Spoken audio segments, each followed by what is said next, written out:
All right, I am live with Suraj Punjabi, and he says that's as good as an American English pronunciation of his name that you can get. So we're gonna go with it. What up, Suraj? How's it going, brother? All good. How are you? Good, man. Good. This is actually really early for me. I usually only schedule. I have a block, like a black time. I'm not allowed to do meetings before 11 a.m. But for you, I made an exception, sir. Thanks a lot, man. I appreciate it. Yeah, man. So I just wanted to talk with you really quick. So you've been in the copy squad now for a while, and you recently got Yeah. hired as a copywriter, as a full-time position. And I think I want to help share your story with some of the newbies out there, kind of what we're about, what we do. And you've seen through the smoke. This is something we have to talk about all the time inside our group, because copywriters get all these promises about make Yeah. $5,000. All you need to do is learn how to write email, write one 10-word email, and you get $10,000 a month. These kinds of promises get thrown around, and you've been on Mm. all sides of it, brother. So let's start where at the start. When did you decide to like join Copy Squad? How long ago, and why did you do that? So I joined Copy Squad at the end of 2020. Now, I was at a point in my copy career where I kind of hit a plateau. So I had a regular gig, but it was just not like going anywhere. I was writing emails, but it was doing so. And, I wanted to get critiques. I wanted to get feedback on my copy, but I wasn't getting any solid ones. I mean, the people who were giving me feedback were just like me or like at my level. So I just started asking around and I heard about Copy Squad from a couple of my friends. I decided to join it, and that's how I started my journey with Copy Squad. And it was quite an eye-opening experience because honestly, I had very high level of expectations. Like the first time I submitted my copy to the squad, my I was expecting people would say good things about my copy. They didn't say good things. I got torn to shreds, got ripped to shreds. That was quite a uh, an eye-opening moment there. So I was like, oh man, my God, everybody's saying all this. It must be really bad. And so that's when it really hurt. It really shook my confidence. I was like, oh my God, this is how bad it is. And it's like I've been writing copy for 1 year, and this is the kind of feedback I'm getting. But I thought it was like a learning moment. Like there's a lot of room to grow. So yeah, I just started submitting my copy, getting feedback, and at that point, when I got my copy got ripped to shreds, I made a goal that I'm gonna keep submitting copy until I get the thumbs up, the copy squad stamp of approval from you guys. And yeah, so that's how I've been improving my copy. I mean, it's just getting feedback upon feedback upon feedback Right, for right. two And years.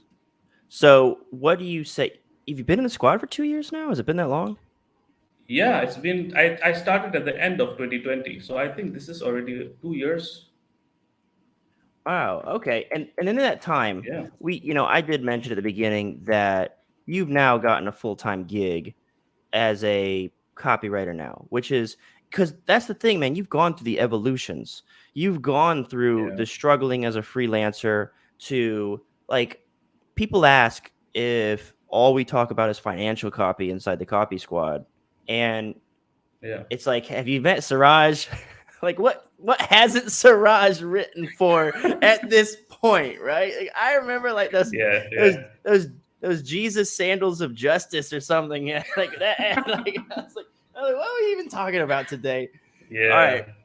but that's why I wanted to have you like kind of speak to the people because everyone looks at people who are in the game who have a name and they think that they're different. They think they're like on this pedestal. They think they're like, oh, well, they had some sort of special gift, some special hack.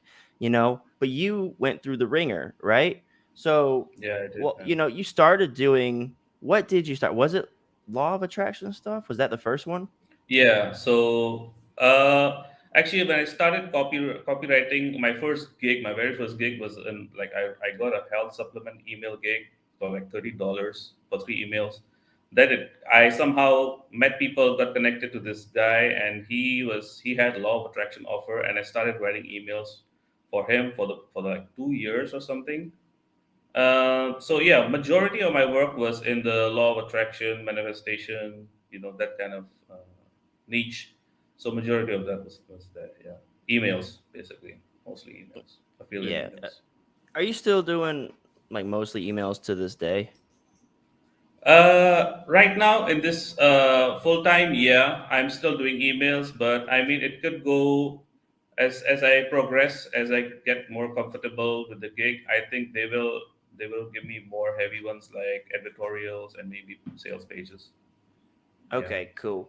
And, a little bit of a value plug. I mean, those kinds of things, like when you say that, the first thing that runs through my head is like, have I got that covered? Have I got that covered? Like, have I set it up so that someone who says that to me in my program can find success? And, Mm, that's the thing that's important is we have these classes and we have these live classes every month, and people in the Copy Squad Lite program get access to them for free. Everyone in the Inner Circle program that gets access to everything that we got. Have you been I know you've been submitting weekly, like the live classes. It's like we did one like 3 hours long on advertorials with Sean McIntyre.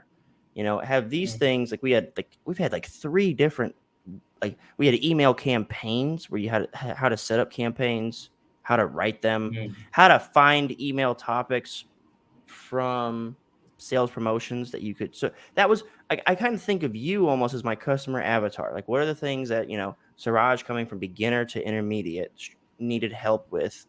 And those are the sorts of things. Like, Yeah, how do I write an email? Okay, well now how do I find topics? Okay, no, how do I structure yeah, campaigns? So have you been using those? Do you think those are helpful? Have they helped you kind of evolve as you've gone along? yeah, definitely. I mean, just off the top of my head, the thing that really was a game changer to me as far as your master classes are concerned was the one about picking up ideas from the sales page. I mean, that really sped up the process of me writing emails, and you taught me that directly. I remember at one point during our live copy submission calls where you literally just opened my sales page I was writing for. You just picked apart bits and ideas and just wrote emails, verbally mentioned emails just there and then. So that really helped me. And also about the masterclass about breaking into copywriting. That one masterclass is, I can say, a big reason why I actually got this full time in house copywriting position. The things that Nick shared over there was really eye opening for me because it really busted a lot of myths. I never thought like I've been copywriting for almost 3 years now, and my thinking was always freelancing is the way, and like, but it's kind of hard to freelance when you don't exactly have a good grasp on how things work. So when he said like the best thing is to actually do it in house and get a copy sheet, I was like, oh yeah, that's a great thing, and I started aiming for that. Yeah, and that's how I got this job. Yeah, Yeah, I think that's like I've talked about it. It's tough for me because I want to attract copywriters to my world. I want to attract them to my programs. And it's tough because I have this sort of dichotomy of what you guys want to hear and what I want to say. And they're at odds because you want to yeah, hear the magic bullet to writing one email and getting a yeah, $10,000 retainer. That's what you want to hear. I know this. I know this. So I struggle daily when I'm trying to like make promises but what I want to say is, well, have you done the daily practice of, every yeah, single day of reading a piece of copy, writing a piece of copy, and coming up with an idea a day? And are you split 10,000 different directions? Like the I think the epiphany you're referring to in Nick's class, and I forgot about that class. So we had a break into copywriting class, and Nick hosted it. And Nick is a guy that got hired by me cold. Like he was a freelancer and he was just tired of it, I guess.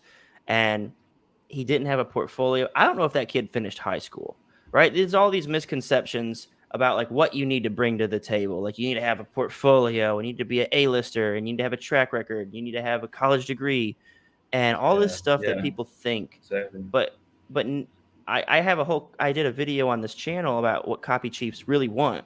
We don't care about a Yeah. lot of that stuff.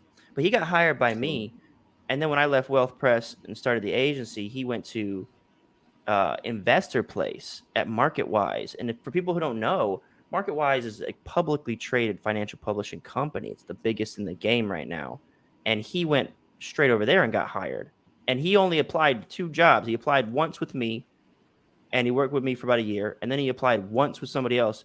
He didn't do this spam mail merge, please hire me, tons all this. He just did.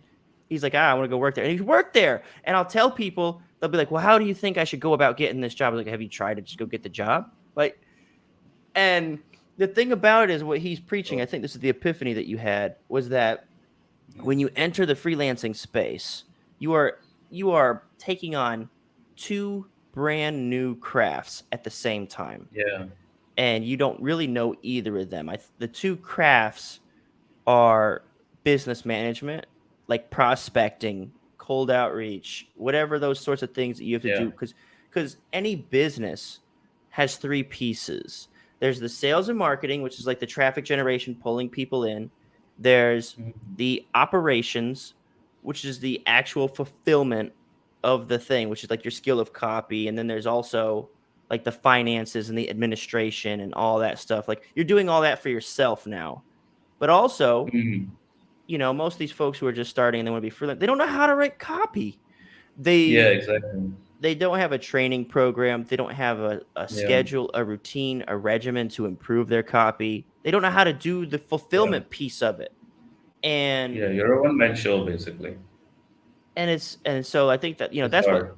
you watch that, and that's why I think the light bulb went off, because I remember you Yeah. talking about it. Like, wait, I don't have to do that. I don't have to deal with that Yeah, shit. I was thinking like in house before that masterclass. I was thinking like like these copy chief. They want only like the legit people who have actually been through the ringer and actually wrote high converting copy. And but it's actually, I mean, it's great if you can do it, but I mean, the main priority of copy chief is really not that. And when it's just opened my eyes, like the possibilities of it, and it's really the best thing to do. Like if you're a beginner or you're an intermediate, is to actually work under a copy chief who can actually hone your craft and will actually pay you for it.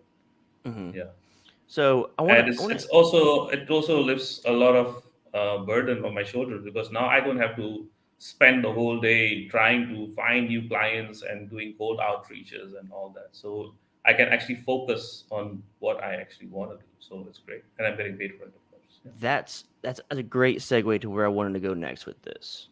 Um, I want to handle like these common, what I'd call objections from copywriters. So you're an adult man, right? You're not 18. You're a grown up. You've got a Yeah. family, right? So could you give us a little bit of background Yeah. about like you Yeah. and like your biographical?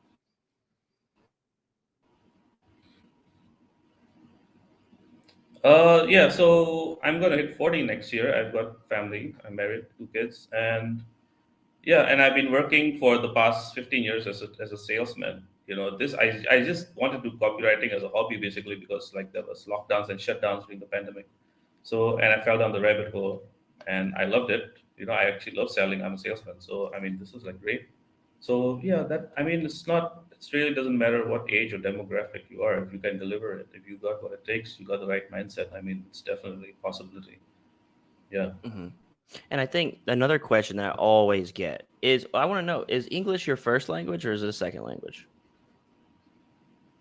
It's no, it's not my first language. English is my second language. Yeah, definitely. Okay.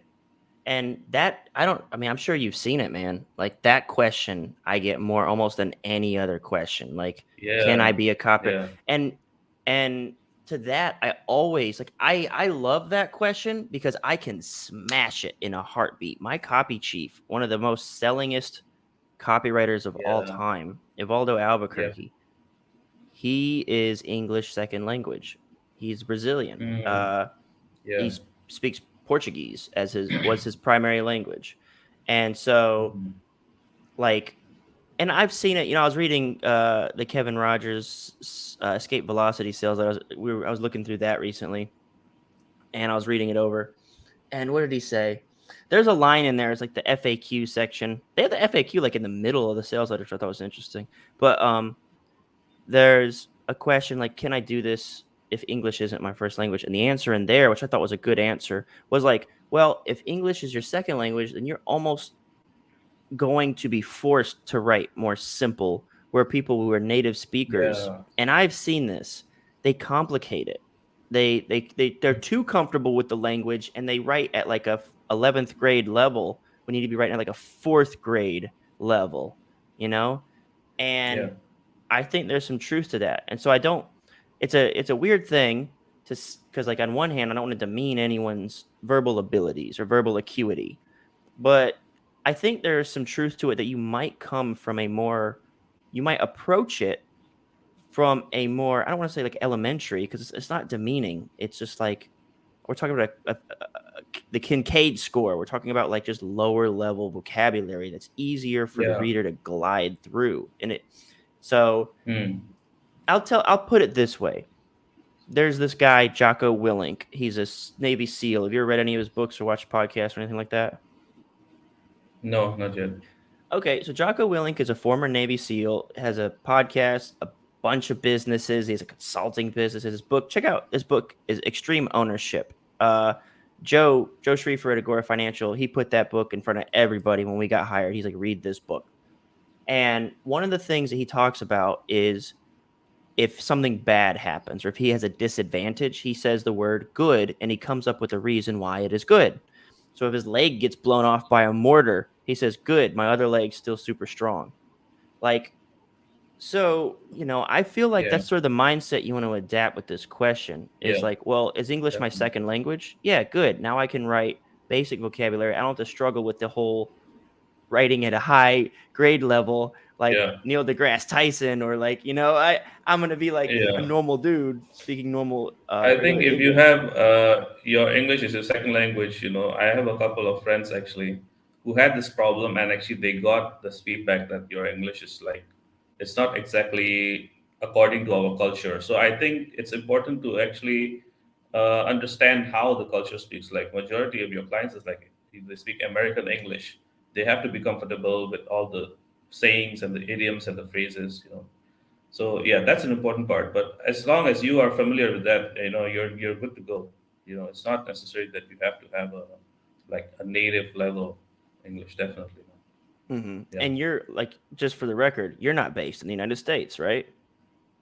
No, I'm actually literally halfway around the world from the United States. I'm 12 hours ahead of the United States. Yeah, Couldn't be exactly. farther Oh, from United States. yeah, that's another question that I get constantly. Can I do this if I don't live in the continental United States?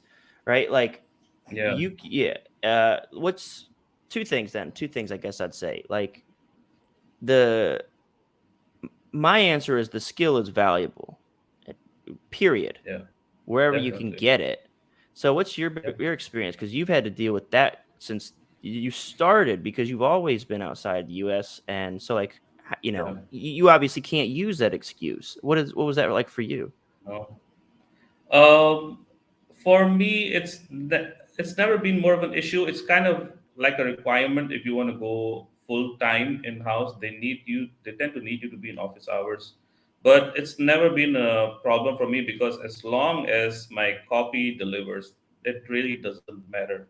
But yeah, if you are going in house, especially in my case, you tend to need to be in their office hours, and as long as you're willing to go for it, I mean, you're as good as any American copywriter. You have as equal chance, or even better if you can actually write good copy. So it's definitely a possibility. I mean, that can't be an excuse anymore nowadays. I mean, everything's online.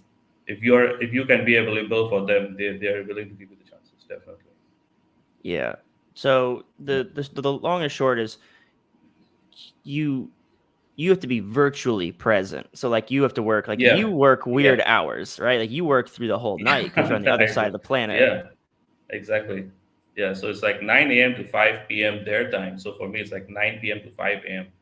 But since I'm willing to make it work, and there was like three other copywriters who actually were in the United States, who were based in the United States, and we were like going for this position, and they picked me because like they like my copy. It's not because of anything else, and I was willing to follow their office hours as well. Yeah, I think Yeah. that's important because even as a copy chief myself, I can see the shift in sort of power. I remember when I Mm, first got hired, especially in the big publishing houses, they were quite stern about moving to their location. Like not just being in the United States, I had to yeah. pick up from where I lived and move to their town, move to their city, and work in their office. So when I got a job at Agora Financial, they had a office down here in Delray Beach, Florida, and the headquarters was in Baltimore. And I had to spend time. I had to split time. I had to move from North Carolina to Florida, and then I had to split time with Florida and Baltimore so that I could. I wouldn't trade it for the world though, because the mentorship aspect, I think, is by far the most valuable thing that you can Yeah. do in the game. And this sort of brings us full circle on Definitely. when you were freelancing, and the issues that I have with that is you're self-regulating your own development of your craft. And if you were to Yeah. become like a blacksmith in Yeah. medieval times, you would apprentice. You wouldn't just pick up a hammer and start making swords and shields and armor. You would apprentice for years and years Exactly. and years. And that's just a Yeah. craft. That's how crafts work. If you want to be a hockey player, you don't just go out back with your rollerblades. You go join a team and you get Yeah. a coach, right? Exactly. Yeah. But people think that That you was can one make thing which I six was struggling figures a with year. freelance.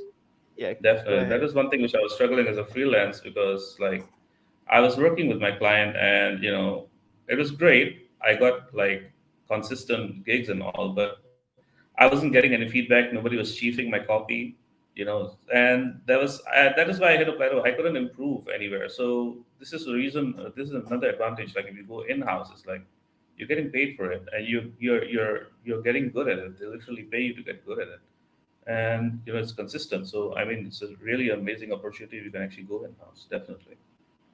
Yeah. Yeah. So that's I had like three question chains that I wanted to go down, and because I was trying to hold all three of them at once, I lost them all. But so let's talk about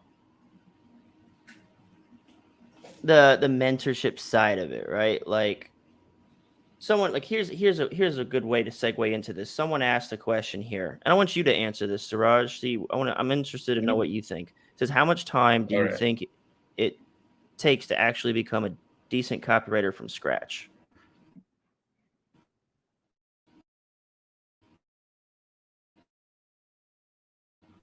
Uh, in my point of view, actually, the more feedback you get from people who are qualified, the faster you will get, and not just feedback, but actually implement those feedback in your copy. The faster you'll get to get you, the faster you'll get good at it. Definitely, I wasted like 1 year of my copy career just writing blind and not getting any feedback, thinking that my copy was good because my clients told me my copy was good. But the thing is, these clients don't really know what good copy is. They just say yes, it's a great copy, but when you get somebody who actually can actually give you feedback, definitely, that's when you start getting really good. Okay. Yeah. And I think that's kind of where my whole questions and stuff earlier were like the impact of a mentor. Like I can't say enough about like the Mm. like so this question about how much time. I want to reframe this question. Well, I want to reframe the question in my answer is it's not how much time. And this is something I'm going to ask you about, Suraj. It's it's about the number of reps. It's the number of Yeah. reps. So it's think of it not as a function of how long, think of it as a function of how many. To become good at something, I need you to go through the cycle multiple many times. If it's emails, you want to just try to figure out how you can write as many emails to get much feedback. I think I might have even gotten on it wasn't Suraj because Suraj always submitted at least three or more. You would submit three in two parts. So it was like six. Um, Six, yeah. Six I emails did always. I did get on a guy like so we got two programs. I keep throwing the little banners up down here. We got the Copy Squad Lite, which is like our community. You get access to live classes and you get bunch of resources and stuff. And then so you've got like this community, this Discord, and like a bunch of channels, including like the copy review channel and like the daily practice channel is sort of what I'm getting at. And then you got Copy Squad Inner Circle, which is where you're at, Suraj, and you're getting that feedback. I had to get on somebody inside the Inner Circle because they submitted one email per session. And I was telling them, like, dude, I cannot identify the weaknesses in your copy because this is in isolation. I need at least 3 submissions from you. You need to give me 3 emails so I can draw the lines and the patterns and see, like, oh, this is where your emails are always weak. So don't think of it as a time function. It's a matter of how much like time under work you're doing. So how many reps? I can't even critique the email until I see 3, because then I will be able to spot you keep making the same mistake. But if you make it in this one email in isolation, I cannot find out that that's your personal weakness. I cannot tell that you Yeah. have a soft spot here, a weakness here that I should address first. That'll solve all your problems. And Suraj, you've been through it. It's hard to explain to people who haven't been inside that when we're going over copy, sometimes I'm not even going to address your copy, like the words themselves, because you might have such a foundational structural problem that is prevalent in all your copy to such a degree that no matter what I tell you about the words, your structure's so whack, like I can't, nothing will fix it. You know what I mean? So we have to stop there and have Yeah. the whole Yeah. conversation about that. Yeah. Exactly. Yeah. So yeah, I mean, like the more feedback you get, the more reps you do, the more you implement what feedback you get. Yeah, that's what really makes the difference. It makes a huge difference, especially for me. It's like suddenly just 1 year I was not going anywhere, and getting those continuous feedback, I really just skyrocketed my copy, jobs definitely. Let me also address this one other thing. I think is sort of an elephant. Like I know that I think about this a lot as I mentor more people. I keep not understanding that where I should draw this line, but like some of my guys, my more full-time guys, I can be pretty brutal. And it's not even on purpose. I just after reading enough copy and seeing the same mistakes, sometimes I get agitated. So have you had to, like you said, did you have to take some sort of ego hits or something Oh like my during your god. feedback? Definitely, definitely. It's something I still have problem getting through, but I always remind myself this is for the good. Yeah, and actually that frankly is what is great about the squad. I feel that's actually one of the biggest strength, because it's like you guys don't hold back. You guys just tell it like it is. And that's really because I've also gotten feedback from other people who are experienced copywriters, and they kind of hold back. They kind of say, yeah, this copy is good, but I mean, like I like the way that you guys actually, you know you guys are honest. You guys don't hold back, and that's really a big big point there, which really helped me improve really fast. I mean, like, uh, you gotta let go of your ego if you want to get good at it. And I really like your saying about, if you want to be good, you have to be a bit of a masochist. You got to be able to take it. So that's really a great thing if you want to really get really good. Mm-hmm. Definitely. You Yeah. know what's really interesting too, and I think it's because of the price barrier. Like Copy Squad Lite is built so that many folks can get in. The price point and the structure of it. Copy Squad in a Circle is specifically designed so that I want to be able to spend more time like one on one with people, like more focus on the individual. And I think it's because of that barrier. I haven't ever had any prima donnas. Like I haven't had any drama queens get upset whenever I talk shit about their copy. And one of the things I always disclaim is I say, hey, I'm talking about your copy, not about you. I'm talking about like this copy Yeah. sucks. You don't suck. You're a Yeah. cool dude, Definitely. right? Yeah. Definitely. So, all right then. So, moving through that, and I want to hear a couple other things about like your personal journey, right? Like, so we've covered, you were a struggling freelancer, but you still had 2 jobs at the minimum, right? Did you ever have like 3 jobs at one point? Do I remember that correctly? No, no, no. Just Did you two. did Yeah. you had 2 jobs plus freelancing? No, no, including the freelancing. Okay, okay. All right. Well, it wasn't that hard. Yeah. So you had the freelancing, you had the full-time gig, you have a family, you've got kids, you've got responsibilities. You're not a young man coming out of college with all this free time and like just I can do whatever I want and find myself and all that. Um, Yeah. you know, and one of the things that I talked about was the reps with that question of like, this guy, I'm near you here. He says, thanks. You're the best. Thank you for watching. But his original question was like, how much time do you think it takes? And you and I both answered that. But like, can you help me? What I want to do, Suraj, can you help me get the message out and spread the impact and emphasis on the reps thing? Because like we have a channel in the Discord that's just for the daily practice, just the daily Hmm. reps of it.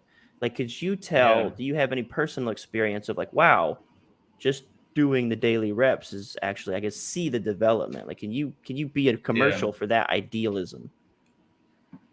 Uh, Man, I don't know how. I honestly don't know where to start. How important it is actually to actually do the reps, because that doing the reps is actually what made it actually hones your instinct, your gut level instinct. Like when you nowadays when I'm writing copy, it's like it automatically comes in my mind after the first line what I should be writing on the next line. I can actually get into the reader's mind because I've been doing this so many times, repeating this so many times that I actually can listen. I can read the audience, like the reader's mind, and I can actually know what to write the next thing, what kind of argument I need to make.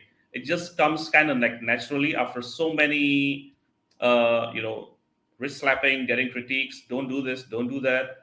It just comes naturally. So that's a great asset, and that can only you can only get that if you keep doing the reps. There's really no shortcuts.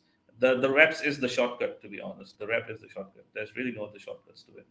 You just have to keep repeating and getting feedback from people who knows the game, and that's it. That's all you need. That sounds simple, but like you say, you got to be long term greedy, and this is really the path. This is the only thing you have to do, and you'll get good at it.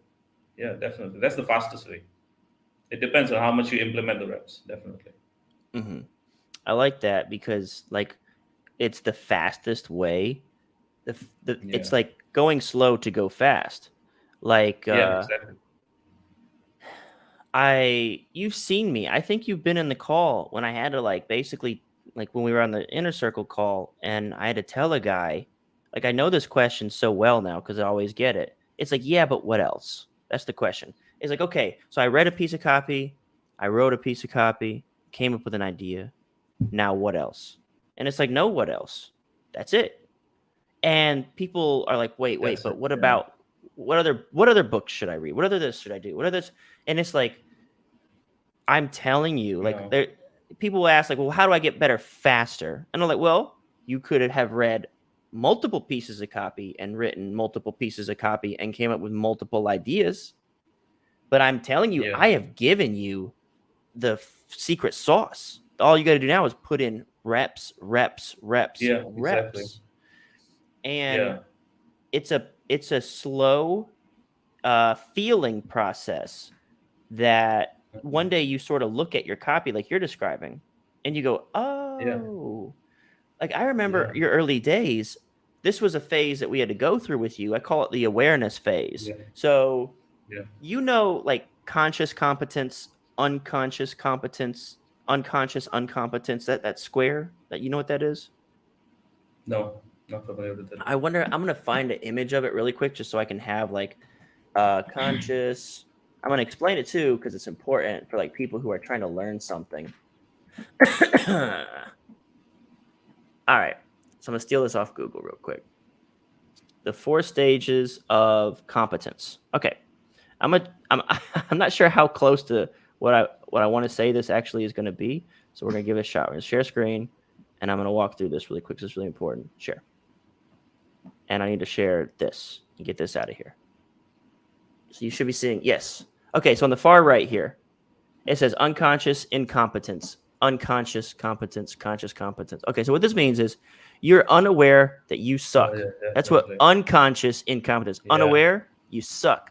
But then you're aware you suck. This right here, it says you are aware of the skill, but not proficient. This is the awareness phase. And Suraj, this is kind of what the reps reveal is you're doing your Yeah. job and you're like, shit, Kyle yelled at me last time I did this, right?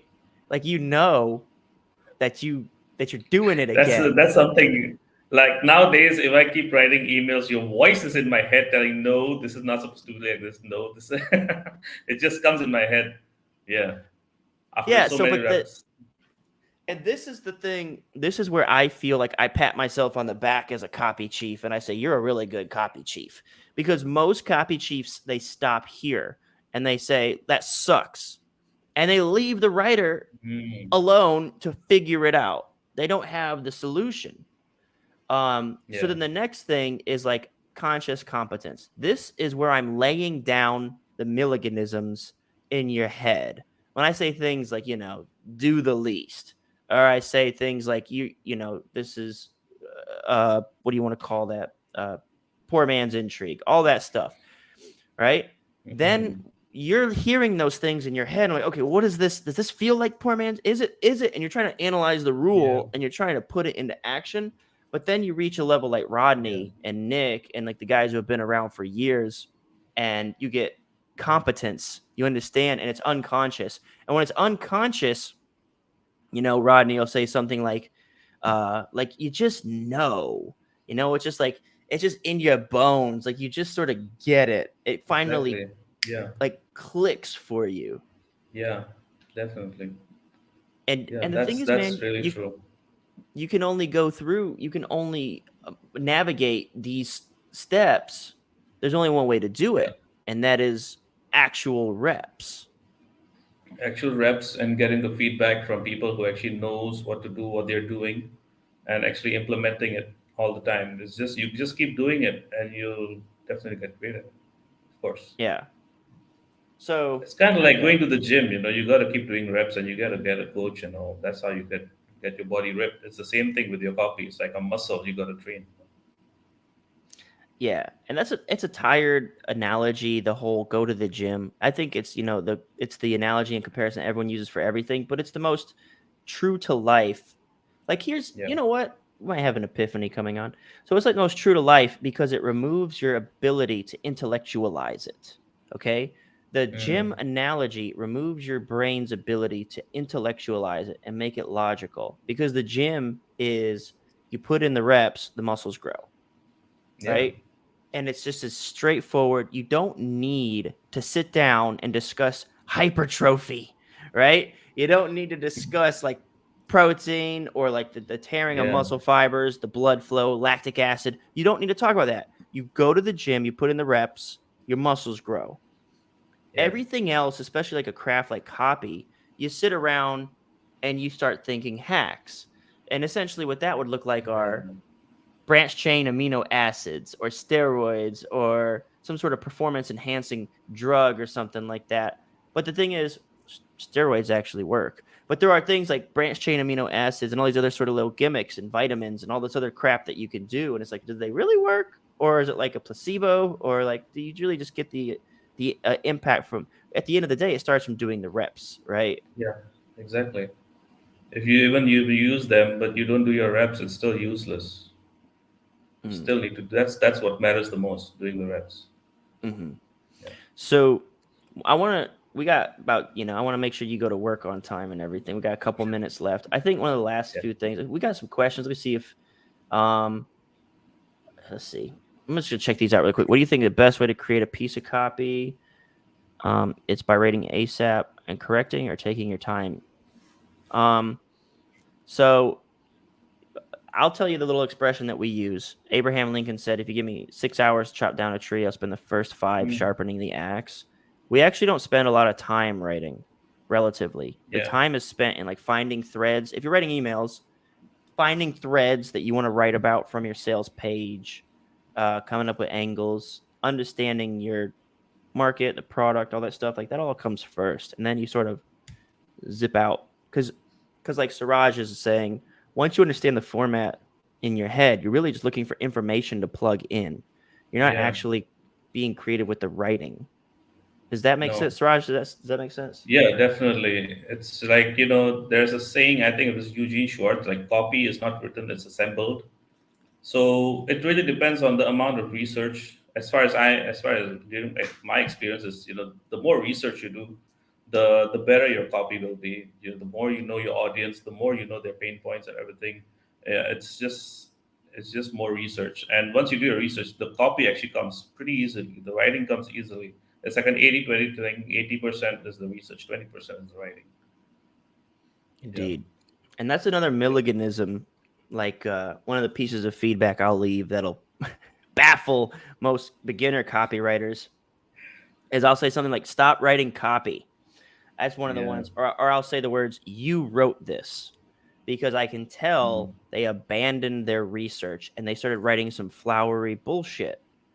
They started getting Then you get. creative. Mm. And that's like, I could tell it's like, what are you talking about? You're just writing some whack Yeah. like copy. Like, this is just generic, typical, better act Yeah. now copy. Yeah. Yeah. Definitely. And It's everyone true. says it. The best copy, the best marketing doesn't look like copy or marketing. And that's the secret, right? Mm. That's true. So this is another question from I'm near you. Do you prefer to practice till you are comfortable, then reach out to your client, or just do it? Suraj, I'd let you take this question first. What do you think? Um, Man, it's kind of like the chicken and the egg thing. But for me, it's like I don't. For me, I don't. You got to reach out to your client as well and practice. For me, in my experience, it's like when I reached out to my client, I just did it. I thought about my experiences later. I thought about my abilities later. I just reached out and I just wrote the copy and got my feedback and just did that. I mean, like, you can practice first, but how much practice are you going to do until you reach out? Some people are so stuck in the practice phase that they don't go after clients and all. So I think it's more like why not both? Just do reach out to client and practice at the same time. You have the whole time, especially if you're single and all. So you can do both of them, definitely. And once you Mm-hmm. get a client, it's All good right. for you because you get more practice. Yeah. Yeah. So I want to address a couple points within your response within this question. Like, you don't want to get stuck in this weird analysis paralysis crap where you're not Exactly. doing Yeah. anything. And so Yeah. I talk about deep work, and I say you want to do 2 hours of deep work a day. And what that is you want to be doing something that pushes your career forward. And that's where practice Mhm. doesn't count. Because if I like think about it, if I were to practice indefinitely, I'm saying I practiced 23 hours a day. I slept 1 hour and then I practiced 23 hours and I did that for years. Would I become wealthy? No. That's not deep work Yeah, then, is and it? he says over there you are comfortable. He says like you are comfortable, and for me, honestly, it's you are never comfortable. You just have to be comfortable with the fact that you're never comfortable. Just go Hmm. for it and deal with it. Yeah, and just Hmm. move through it. Just take action. Don't get stuck with trying to be comfortable. Yes, Yeah, that was. it's never gonna I happen. love that you said that. That's a point I also want to make. Is I was watching Joe Rogan and David Goggins podcast yesterday, and right out of the gate, he talks about like everyone thinks David Goggins is some sort of machine, and he doesn't feel feelings, he doesn't feel fear, he doesn't feel procrastination, and Goggins is like, no, that's the whole point. Is I do feel it. He said something like, I look at my he cusses a lot. He's like, I look at those. He's got his shoes. He says, I look at my fucking shoes. I look at those bitches for like 30 minutes sometimes before I put them on because he runs so much. But it's like this idea that you'll ever be comfortable is ridiculous. Like, Yeah, even at my that's not gonna stage, happen. when I face a new project and the market's always sort of changing, what they want shifting, I never have 100% certainty that whatever I'm going to do is always going to work. And Yeah, it's if all I'm about working testing. yeah, if I'm working with a giant client and it's our first project, well, I'm like, oh, like now I have a reputation. That's the thing. I've talked to big successful people. It almost gets more uncomfortable the better you get, because now there are expectations that you're the boss, that you cannot fail, that you just every time you touch something it turns to gold and you're a genius. There's all these expectations That's that interesting. you're like, oh no, now I definitely can't. I'm the guy. I'm the copy squad guy. I can't come in here and do a half-assed job because my whole reputation is Mm, built on this. So the idea of being comfortable is right. ridiculous, because as you level up, your expectations, you have farther to fall. It actually almost gets harder. I mean, you could get complacent and write the same job for the same client forever, and maybe you become unfireable in their eyes or something. But the idea of you're always learning and growing, the comfort thing, psh, it's not real.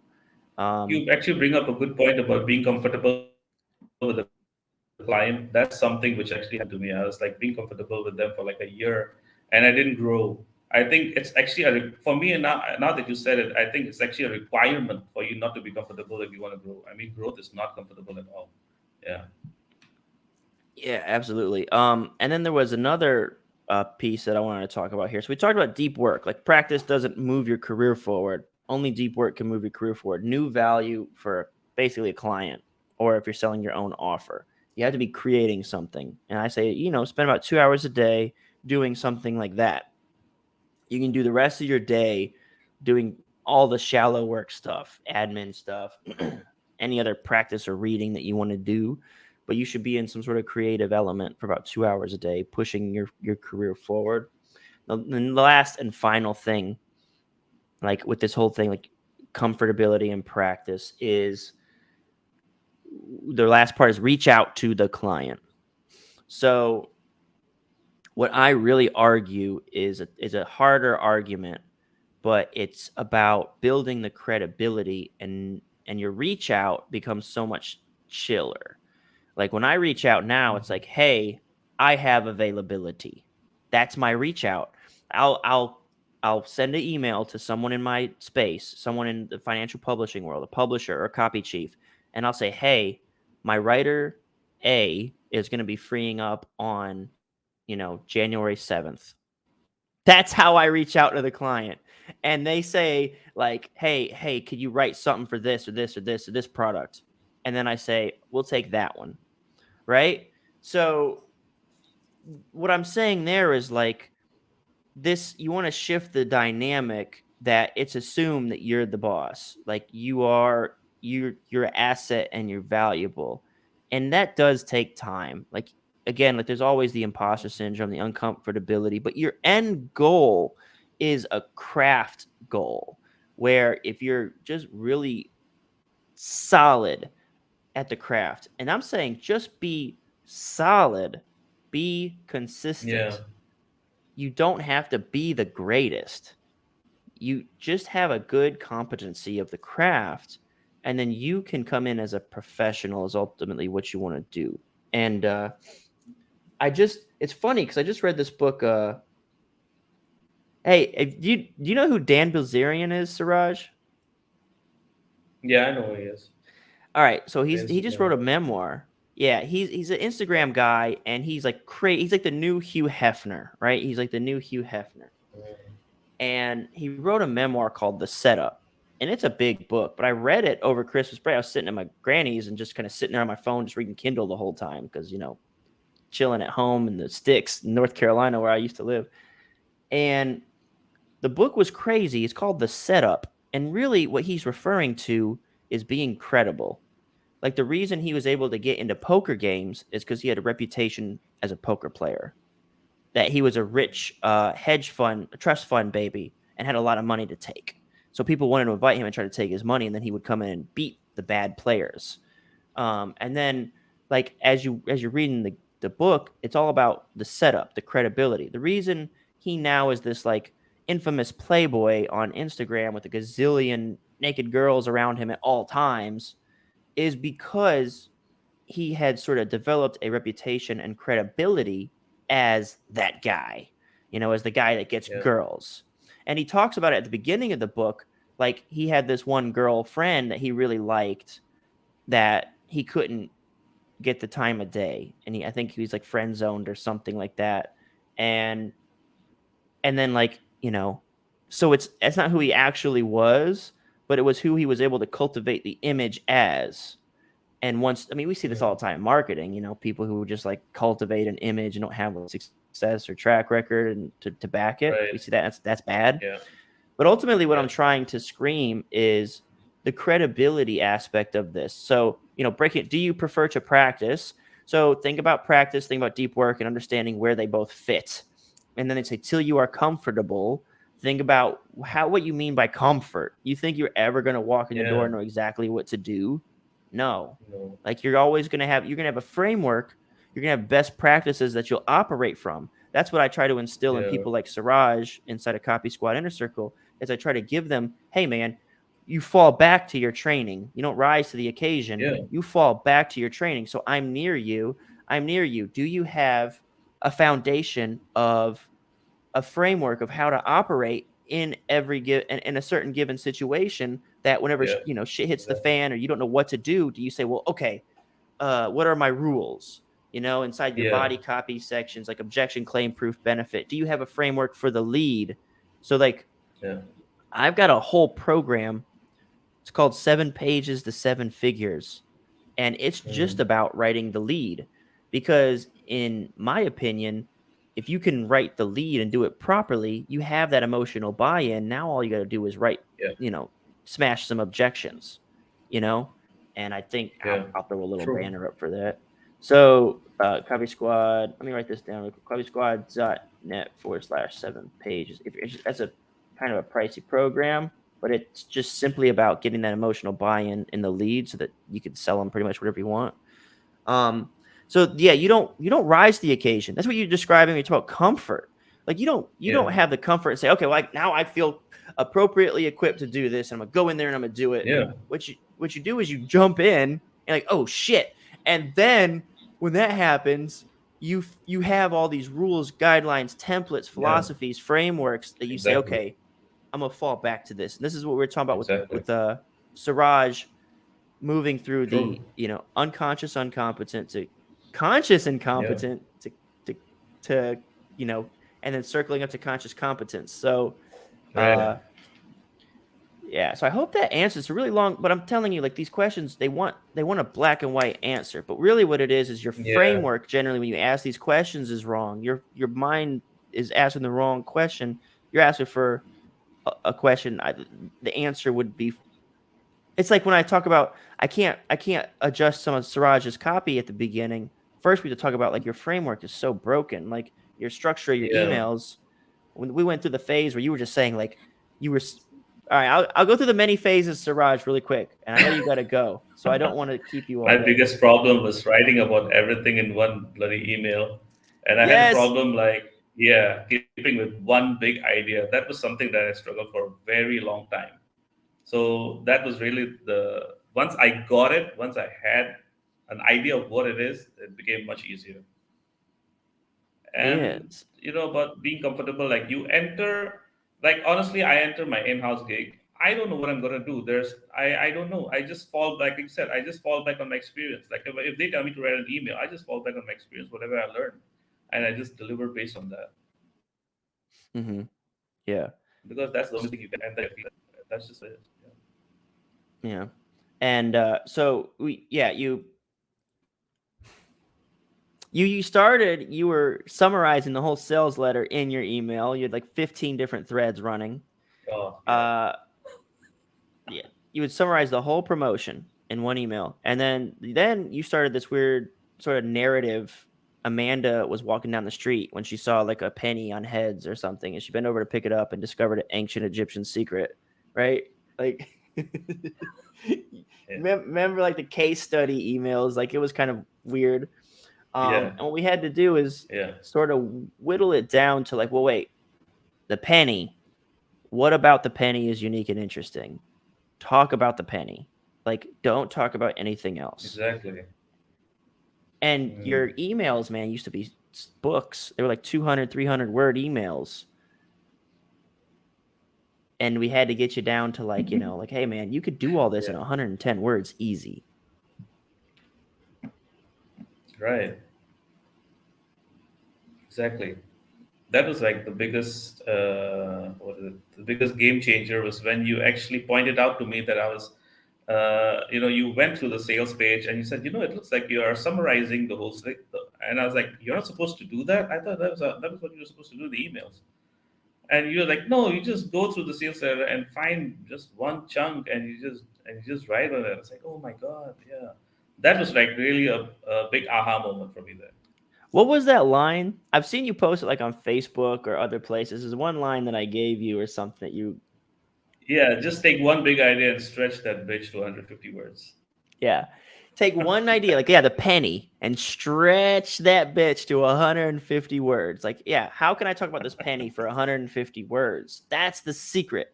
That's Yeah, the trick. And exactly. then, because Yeah, then you can write a bajillion emails, because that's just one about the penny. exactly. Like, now I go to the next Yeah, line of the sales promo, I write an email about that. exactly. Yeah, that was really something. All right, so we got to wrap up. I know you got to get to work. There's a couple Awesome. quick hitter questions I think we could answer really quick. Just I can do this in like 1 second here and take care of it. Ashton says, I've been learning from a course, but there's no submission critique component. What's the best way to find someone to review copy? Very new and wanting to break into copy. So I'm near you says try to find a group that has copywriters. That's a pretty fair thing. Like the best way to get your copy reviewed is to go somewhere where they review copy. At the lowest level for us would be copysquad.net/light. I do have a training. So everything that we, if I'm trying to help you do something, the first question I ask, do I have that covered? And do I have email critiquing covered? In Copy Squad Lite, I do, because I have a video that's just how to critique emails. And I tell everyone who signs up, you go through this video before you start Exactly. critiquing other people's emails. Yeah. So copysquad.net /light. That'll be the low cost offer that we have. And then the one that Suraj is in Inner Circle is copysquad.net /join to be a Copy Squad Inner Circle. But he's right, man. You got to get feedback. And the thing is, dude, don't. This is why I don't do a Facebook group. I can't stand unqualified advice. It drives me so nuts. It makes Yeah, me exactly. so. Make sure you're taking advice from someone that you want to take advice from is what's important. All right. That's true. All right. So Sean's talking about this book, Comfort Crisis. We're addicted to comfort. And that's caused many crises in our lives. Uncomfortable brings enjoyment to the life. All right. I'm near you says, I'm actually done reading your book. He's talking about Take Their Money. It's available at copysquad.net /book. I've been translating copy. There's much to find and learn. I feel overwhelmed, turn insecure. I'm doing it. Thanks for the information. You're very welcome. I mean, yeah. Just understand that you're going through a very normal part of the process. He says, Swookie says, I started learning copy at the beginning of the month. What tips would you give? Fundamentals you should master. Probably heard this question 1,000 times. Definitely just jump into Take Their Money, the book. It's at copysquad.net /book. That'll give you the answer to this question. And then that's a one-time thing. It's a book, and it costs the price of a book. And once you feel like you want to get more of like the hands-on feedback stuff, the next step up for us would probably be Copy Squad Lite, which would be copysquad.net /light. And then that way you can get into a community and start putting that work to practice. All right. Sean says the best trial lawyer that's never lost a civil trial said we need to be uncomfortable regarding a trial if we're not worried about our copy and performing great. If we're not worried about our copy and performing great is a good thing. All right, cool. Oh God. Ahmed says our only books enough for learning. That's a big fat negative. No. Absolutely hands down. Unequivocally no. Yeah. No, you've got to put in the reps. Got to put in the reps. Yeah. Like that's armchair copywriters we call them. Yeah, exactly. Books or courses, none of them are enough. Yeah. I'm reading another book right now, but I had reading Take Their Money on my mind. I also have a group that's all about copywriting. Perfect. You have the setup. Now put in the reps. Like that's it. You have the setup. Just move forward with what works. And like if you watch the beginning of this, with me and Suraj talk about this a big time, like a lot. If you missed it, the idea of the impact of reps and the working slow to get good fast. You know, moving slow to get good fast is the daily like 1% improvements from putting in the reps, and sometimes having your feelings hurt by getting really tough love and tough feedback. So I keep throwing up the Yeah. banners, copysquad.net/light and copysquad.net/join. So join is Copy Squad Inner Circle, our high level program. Copy Squad Light's our introductory program. Suraj is in Copy Squad Inner Circle, gets feedback directly from me on his copy at that level. But yeah, so I think, Suraj, I gotta let you go. What's any final closing thoughts? Anything that's come to mind, big takeaways from this conversation or your big journey that you want to give. You want to give that to the new Yeah. beginners. Uh, yeah. I mean, like you can keep reading books and courses, but don't get addicted to them. Don't just keep consuming them. Start writing actual copy and start getting feedback. If you're serious about getting good at copy, and if you're actually serious about getting paid, you got to start writing copy and get great feedback. I mean, trainings and courses are good to an extent, but they don't change the game. So yeah, if you're serious about it, get feedback. That's all I can say. Get feedback and implement it all the time. Okay, great. All right. Well, Suraj has to get to work at his full-time And copywriting gig now. get He's cutting out just a little bit. You still with us, Suraj? yeah. All right.